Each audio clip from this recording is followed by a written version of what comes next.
성도 여러분 안녕하십니까? 오늘 월요일입니다. 또 새로운 한 주간이 시작되어졌네요. 이 주간에 함께 하실 하나님을 기대하면서 우리 월요일 가정예배를 시작합니다. 다 같이 찬양합니다.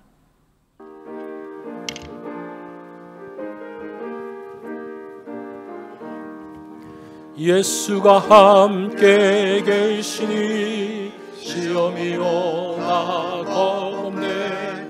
기쁨의 근원 되시는 예수를 위해 삽시다. 날마다 주를 섬기며 언제나 주를 기리고 그 사랑 안에 살면서 딴 길로 가지 맙시다. 이 세상 사는 동안에 주 이름 전파하면서 무한한 복락 주시는 예수를 위해 삽시다. 날마다 주를 섬기며 언제나 주를 기리고 그 사랑 안에 살면서 딴 길로 가지 맙시다. 이 세상 친구 없어도 예수는 나의 친구니 불의한 일을 버리고 예수를 위해 삽시다. 날마다 주를 섬기며 언제나 주를 기리고 그 사랑 안에 살면서 딴 길로 가지 맙시다. 주께서 심판하실 때 잘했다 칭찬하리니 이러한 상급 받도록 예수를 위해 삽시다. 날마다 주를 섬기며 언제나 주를 기리고 그 사랑 안에 살면서 딴 길로 가지 맙시다. 오늘 본문은 마가복음 4장 35절로 41절입니다. 이 말씀 한 절씩 교독합니다.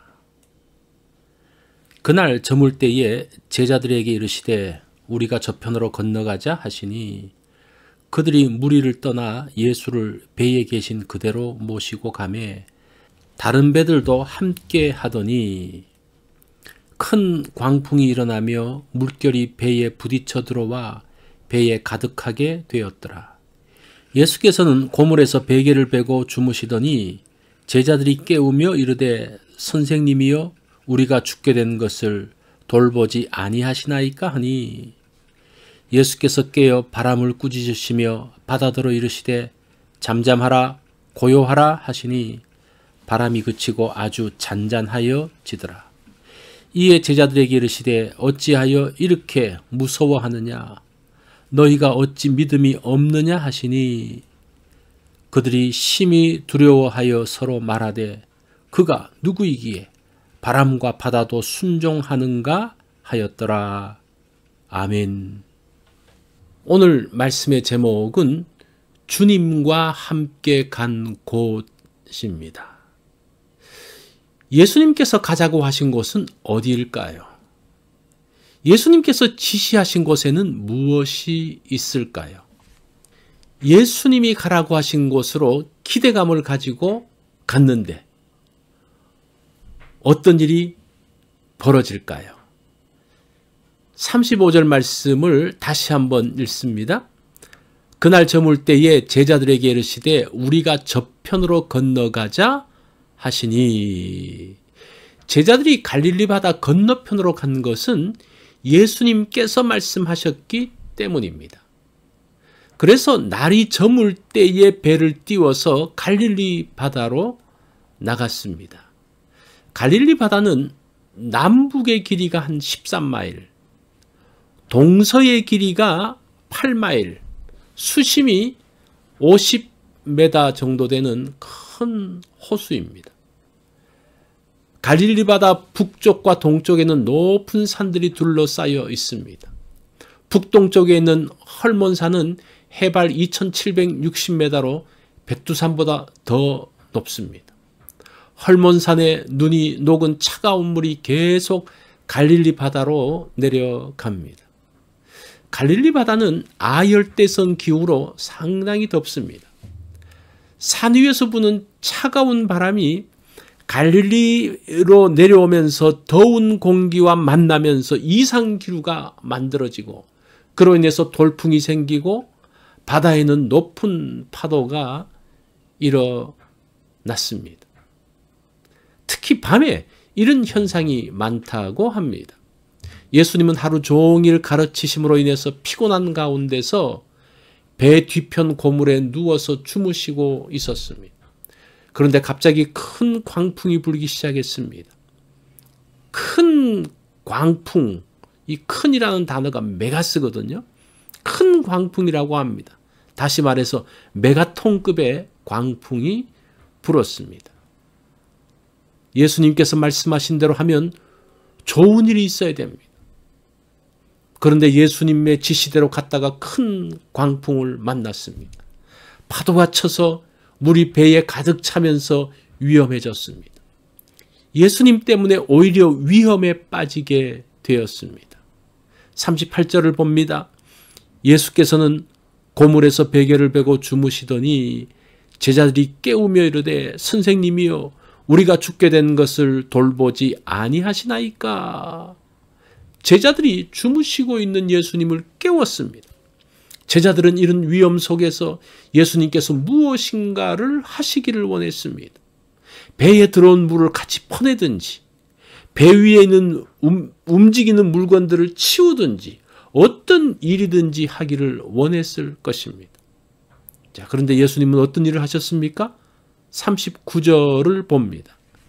예수께서 깨어 바람을 꾸짖으시며 바다더러 이르시되 잠잠하라 고요하라 하시니 바람이 그치고 아주 잔잔하여 지더라. 예수님은 제자들이 요청한 것과는 달리 바람을 꾸짖으셨습니다. 바람들어 잠잠하고 고요하라고 말씀하셨습니다. 예수님께서 이렇게 하실 것을 제자들은 상상치 못했습니다.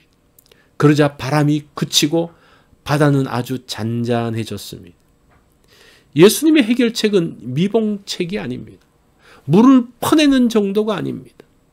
내게 닥친 어려움을 한 번 막아주는 것이 아닙니다. 문제의 뿌리를 뽑아서 근원적으로 해결하십니다. 기도가 내 중심적인 기도가 아니라 예수님 중심적인 기도를 해야 되는 이유가 바로 여기에 있습니다. 예수님을 내 생각으로 제한해서는 안 됩니다. 예수님께서 마음껏 역사하실 수 있도록 비켜서야 합니다. 41절 말씀을 보십시오. 그들이 심히 두려워하여 서로 말하되 그가 누구이기에 바람과 바다도 순종하는가 하였더라. 저가 누구시기에 제자들은 예수님을 새롭게 알게 되었습니다.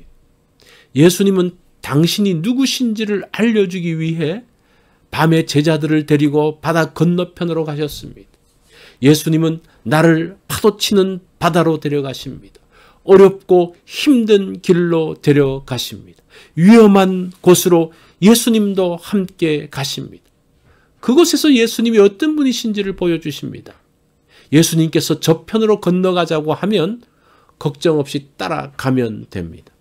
큰 풍랑이 일어나도 가면 됩니다. 그 자리에 예수님께서 함께 계시기 때문입니다. 큰 풍랑 속에서 바다만 보지 않기 원합니다. 어려움 속에서 고통만 보지 않기 원합니다. 나를 이곳으로 데리고 오신 주님을 보기 원합니다. 놀라운 일을 행하시는 주님을 알아가기 원합니다.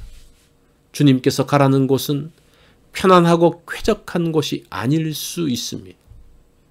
주님을 알 수 있는 곳입니다. 주님의 역사를 볼 수 있는 곳입니다. 예수님의 진면목을 보려면 예수님과 함께 풍랑 속으로 들어가 보면 됩니다. 자, 오늘 나의 상황에서 예수님의 일하심을 보기 원합니다. 오늘 하루는 주님과 함께 저편으로 가기를 원합니다. 주님께서 가자고 할 때 한번 같이 가는, 거기서 하나님의 역사를 보는 그러한 날이 되기를 바랍니다.